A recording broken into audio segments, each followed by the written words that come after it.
What is up? What's up? What's up?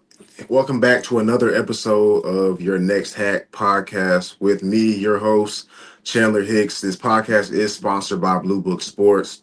You will be able to see clips and videos of this podcast on my YouTube channel at Chan Hicks TV, on my TikTok at underscore Chan Hicks TV, and on my Instagram at Chan Hicks underscore Chan Hicks. And today I have some sites have him number 5 in the country, some have him number 8, but I think he has a real case to be number 1.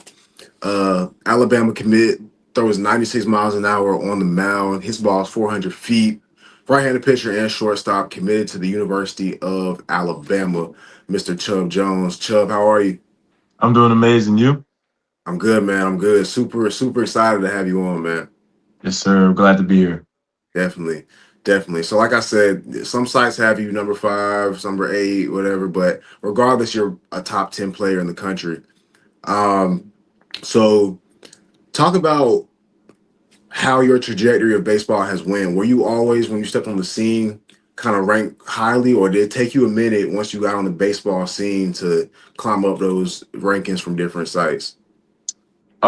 Honestly, once I got in front of eyes, I immediately just, was up there in the rankings.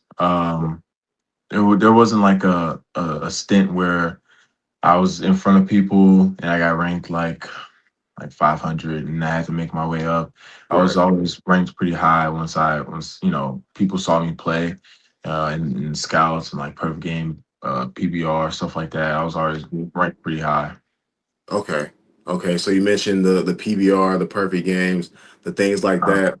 How talk about the competition in those summer ball tournaments, bro? Because like a lot of people don't understand. They might just not be exposed to it. They might just be playing their high school seasons, or they might be in different areas of the country where there's not as many events. Talk about the competition, especially in the summer circuit of those like really higher level tournaments. That could be World Wood Bat that I know is big in the summer and the fall. I know USA puts on a good event, things like that. I mean, top notch. Yeah, Great competition, on every team. Great arms, great bats. I mean, great guys also. I mean, I've been playing against them for years and years. A lot of my bros. yeah, Um, I mean, it's just I think it's a level that every kid should want to be on. A lot of eyes, a lot of people that matter that watch the games. So yeah, I think it's something that every kid should want to be a part of for sure. definitely, definitely. So you go to McEachern High School, that's right. Yes, sir. Okay, so you're from the Atlanta area. I know McEachern has a lot of just history with just really good athletes, right? I know, I believe Sharif Cooper went there. Um, he ended up going to Auburn, which is funny. That's your rival now, but went to the Mhm. NBA. So talk about just the talent in the Atlanta area because, like I said, I've had other guys on. I've had Von Lackey, an Atlanta guy, Trey Phelps, an Atlanta guy. So talk about just the competition in Atlanta itself. So, and when I say Atlanta, I'm talking about the Metro Atlanta area. So that's like Henry County. You got Clayton County, of course. You got Fulton County, Newton County, Rockdale. Let's talk about the talent in just that space alone. Honestly, I think it's, Atlanta does it the best. I don't think there's any city or any state that can compete with Atlanta baseball. I think the coaching that lives here, I think the ball players that, just resonate in the area is different, you know? Oh yeah. Um, yeah, I mean, I just don't see a state or a city that can compare. Oh yeah, facts, facts. I mean, if you look at the at Major League Baseball right now, um, I know I've had Mike Harris and Chance Simpson on some of my platforms just talking about their games and stuff. If you take Mike Harris, the starting center fielder for the Braves, you take Chandler Simpson, outfielder for the Tampa Bay Rays, and you take Lawrence Butler, who just Oh, what's happened? you still there? Yeah, should be. Okay, there we go. You see me? All right, we're Yeah, good. yeah, I see you. All right. All right, yeah, but yeah, like I said, if you take Lawrence Butler with the Oakland A's, just signed a really big deal. Mike Harris is locked down for a minute with the Braves, and then you got Chandler Simpson, outfielder for the Rays. All are guys that grew up within probably 30, 40 minutes of each other in the Atlanta area, and that's just talking Mm, about a small select few, just right off the top of my head. But yeah, I'm like I said, I'm from the Atlanta area, and just growing up, it's just insane to see, and it's only gotten better. Like, I graduated high school in 2020. You're going to graduate 7 years after me, and you guys are still carrying that torch of just great Atlanta baseball. And I'm glad to right. see guys like you are still just pulling along and doing amazing things on and off the field, man. Yeah, no, I'm glad. I'm glad. Um, three of those people are my guys. Love to see them play, whether it's in person or on TV. Love to see them train. Um, Great dudes off the field. So Definitely, definitely, man. So obviously it's a little bit different. Of course, like I'm not like that old. I'm 23, so social media has been around since I was in high school, but it's definitely grown. You know what I mean? So now, I think kind of COVID was the big shift to where more players had podcasts, and because there's nothing really to do, so these big league players, NBA players, NFL players are starting podcasts, and now there's more cameras and everything like that. And I know even back when I was around your age, it weren't there weren't as many cameras around the field, even for the top ranked players. Like, of course, you'd have the perfect game scouts and the PBR scouts recording you, but now there's like media companies, there's agents, everybody's just reaching out to you. Talk about what it feels like to always have that microscope under you, because I understand. I never liked it when, maybe I'm playing or another player is playing in a game, and you're a really good player, you're ranked high, and you go over 3 one game. Now everybody says you suck, or now everybody says you're overrated. It doesn't really make sense to me. So talk about kind of how if you even listen to it at all, but how you kind of deal with, okay, there's always a camera around me from the time I get out the car to I'm hitting BP in the cages at late points to when I'm on the field. Always some type of critic, always some type of camera around, always somebody that just wants to capture the moment and either speak positively or negatively, or sometimes both. So how do you go about a high school and summer season with all that stuff going on? Me and my head coach for high school, we talked about this. It's the greatest air to be seen. Like you said, all the Yeah, cameras and stuff, but which is a blessing and a curse. I usually deal with the white noise, just like white noise. I really don't pay attention to it because at the end of the day, you can go 3 for 3 or 0 for 3. People are still gonna have their opinions, right, good or bad. So I mean, I don't play to please people. I play to play baseball. And enjoy myself. Um, exactly, Keep loving the game. Just people are gonna say what they want to say. Can't control it, so why would I worry about it? definitely. I agree. I agree. You can't in a game like baseball where you're bound to fail more times than you succeed, no matter how good you are. Like, even the top high school draft picks that get picked in the first round, even if they hit 400, that means they still fail 60% of the time. So they're still Right. failing more than they succeed. So that's stuff you can't worry about. And that's a great mindset to have, man. And obviously, to the level you've gotten at and to where you want to go, I'm sure you had to have that instilled in your brain for a while. Sure. I appreciate that. You know it. You know it. So I think you're listed at what, 6'4"? Yes, sir. Yeah. So is baseball your only sport, or did you play other sports growing up, or was it always I, baseball? I played basketball growing up. I gave it up last year just because, it was bumping into the baseball season. And I just couldn't, Oh yeah. I had to focus on baseball. But I played basketball growing up. I loved it. Um, Mm. I learned a What lot, position? just, different movements, kept me athletic for sure. Um, but I mean, I love basketball, but, just had to focus on baseball. Were you shooting guard, small forward? Shooting guard. I was about to say you seem like you got the shooting guard type of build. I could tell. Yeah. Definitely, definitely. So what's a normal training day?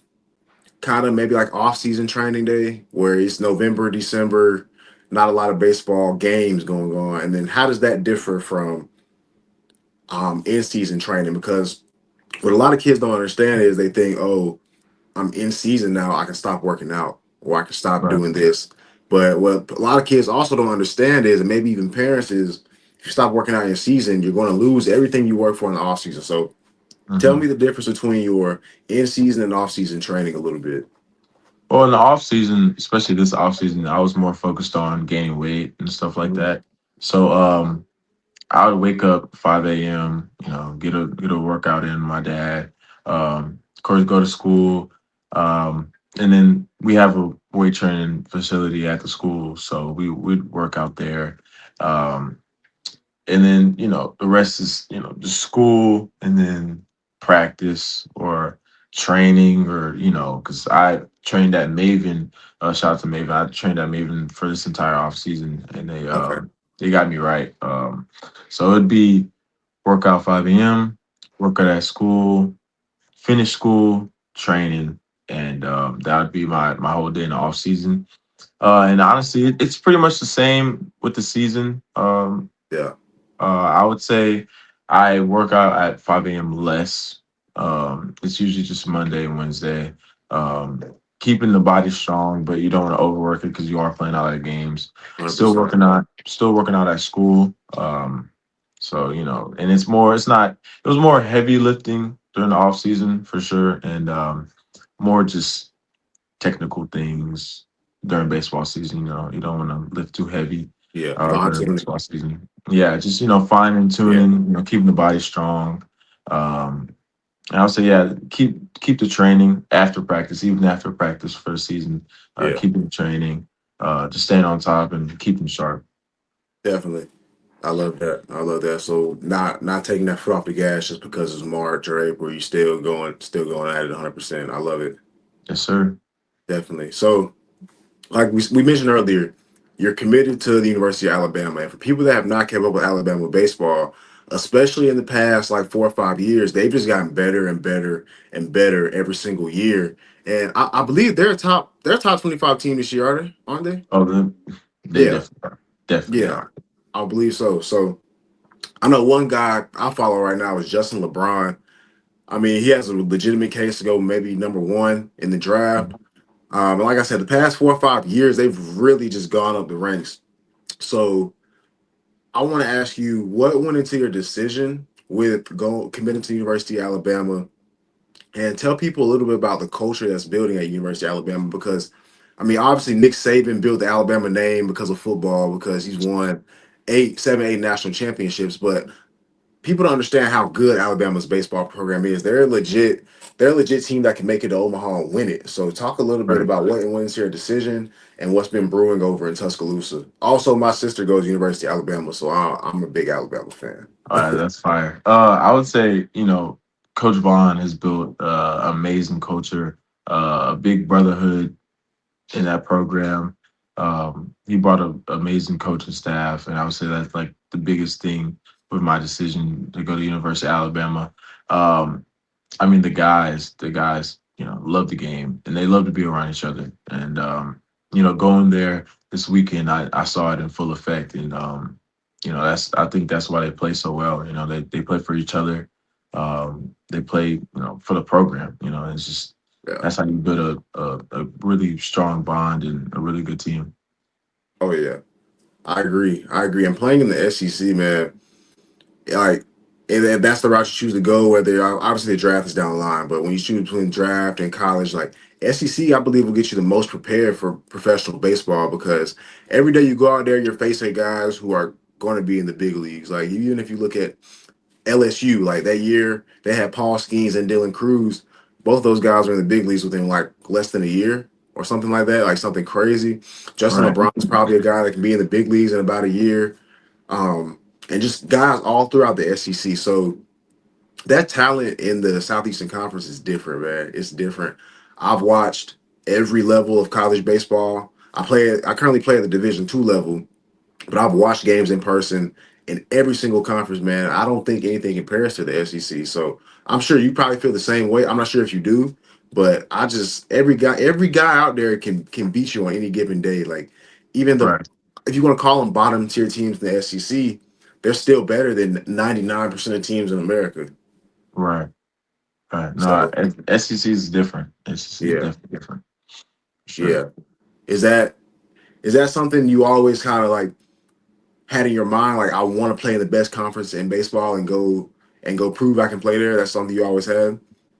Honestly, not really. I know there's some great schools in like the ACC that Yeah, definitely. that are really top tier. I was really looking at SEC and ACC's couple Big Ten or Big 12 Yeah. schools, but mostly SEC and ACC. Really didn't matter because at the end of the day, it's great ball. But being in the SEC is like, it's top notch and it's a great feeling for sure. Okay. Okay. Definitely, man. Definitely love that. Love that answer. So you're a right-handed pitcher and a shortstop. Is there a certain position that comes more natural to you? I would say everything. I play even more position than that. I could play outfield. I could play Okay. any infield position. I think the game just comes natural to me, and I Mhm. think God gave me some blessings, and I just work hard to nurture them, and yeah, I just keep playing, keep my head down, and I think every single position that I play, as long as I'm working hard at it, I think I could be really good at it. Definitely. And like you mentioned, you pretty much said you can play pretty much every position on the field. And that can only help you. A lot of people get locked into saying, "Hey, I'm just going to be a shortstop, or I'm just going to play center field." When you get to college, you're so much more valuable to the coach because he can put you anywhere, anywhere in the Right. infield, anywhere in the outfield. So it only helps your stock in with draft and college. So just being able to do all of that is just adds on to that checklist of, yeah, he can do that, he can do that, he can do that. It just makes you overall a better player. Right. Yeah, no, I think it definitely helps your career being able to, play any position the coaches need you to, Yeah. whenever the time comes, they have to plug you in somewhere different and it helps the team, that's good looks on you. Oh yeah. Oh yeah. So you topped 96, correct? 97 actually. 97, my bad. So do you No, you remember good, the you good. You my good. bad. Hey, I get it though, because if I threw 97, I want people to be like, nah, dude, it was 96, it was 97. For sure. For But sure. do you remember the day that you hit 97? Oh yeah. It was against the rival Oh, so Hillgrove. you were juiced up. Yeah, I was pretty Yeah, juiced up. yeah. And I was facing a guy, shout out Avery Wilson. He's a dog, goes to KSU. And I was like, I gotta get this guy. So, Hmm. I went at him and it was that at bat where I topped 97 twice. And Man, it was pretty fire when I found out after the game, especially after getting the dub. Um so I remember that game. I think I remember that game forever because that was probably the biggest high school game I've ever played in. when did you find out you hit 97? Was it during the game or was it after? It was after. It was after. Was your phone like blowing up? Yeah, it was. It was. I'm sure, bro. I'm Yeah. sure. Completely random, but you remind me of Hunter Green around the same age. I'm sure you know who Hunter Green is, Oh yeah. but I remember seeing video of Hunter Green at around 16, 17 years old, Hmm. and you remind me a lot of him. Just like quick arm, and he had legit two-way potential. Like he was a shortstop that hit absolute bombs and could throw 98, 99 on the mound. And you remind me a lot of a younger Hunter Green, man. I appreciate that. That's a really good comparison. I appreciate Yeah, that. not a bad comp to have, a big leaguer, right? Not at all. Not at all. Yeah. So I want to know if Chubb Jones is pitching and Chubb Jones is hitting against each other, who's winning that battle? Is Chubb Jones taking Chubb Jones deep, or is Chubb Jones striking out Chubb Jones? Ah, man, that's a good question. In the line of three at bats, I think Chubb Jones go 1 for 3 off of him. I think if you put it down to one AB, I think Chubb Jones strikes out Chubb Jones. Okay. I mean, Uh, yeah, hitting 97 not easy. yeah, I think especially with the off speed stuff, I think especially if you cut it down to one AB, I think he gets him first AB Oh for sure. yeah. Oh Yeah, yeah. Do you see yourself hitting 100 soon? yeah, for sure. I'm I not gonna see it, rush man. it. I'm not gonna rush it, but I definitely see it coming soon. Oh yeah. So you think your phone was blowing up with 97? Wait till you hit those triple digits. Yeah, yeah, it's definitely gonna be crazy for sure. Yeah. So obviously you've already accomplished a lot, man. You're top 10 player in the country, committed to one of the best schools in the country, and performing against the best players in the country. What's the next steps for your game? Because I know sometimes as a younger player, it can get hard to where you're going to these events and you're showing you're the best, you're dominating, but you always want to make sure you have that next step in mind. Because there's always a next step. There's always another goal set in place, right? That's always the mindset of great athletes, not just like yourself, but all great athletes. So, what's the next step for your game, physically, mentally? What's the next step for you? Like I said earlier, just getting my body right, getting Yeah, bigger, getting more physical.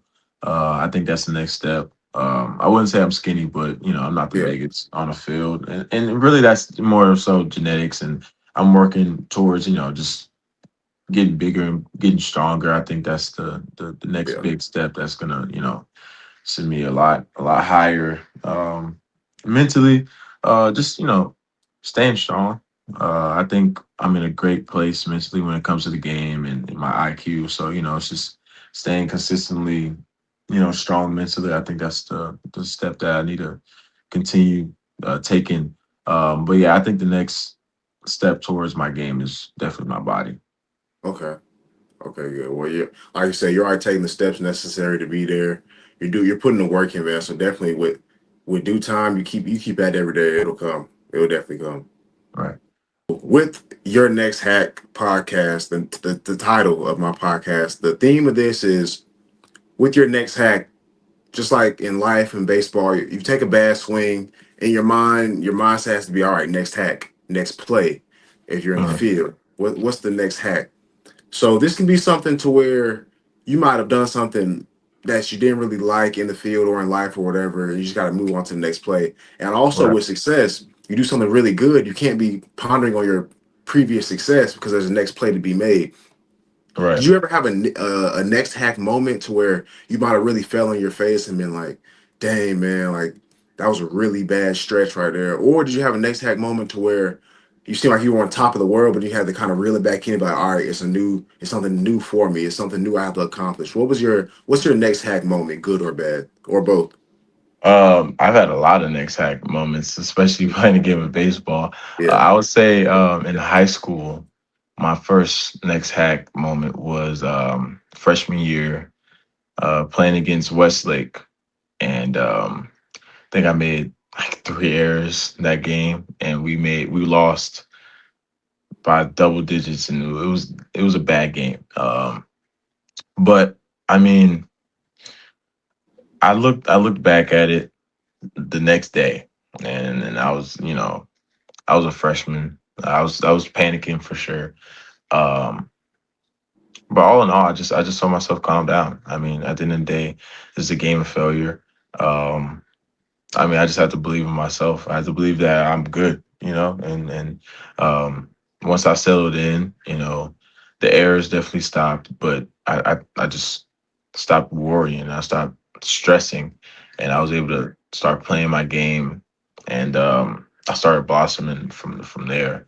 yeah, Um, I would say that was my first next hack moment, and that was against Westlake, and I'm glad I had that moment because it was definitely a high pressure situation during the game, and just wasn't going our way. And baseball guys got a hold of me, and then it's just kind of how it goes. But I would say my a good next hack moment would be right after I topped 97. It yeah, was just like it was an amazing feeling. And I hit well that game, so it was just it felt like I was on top of the world, and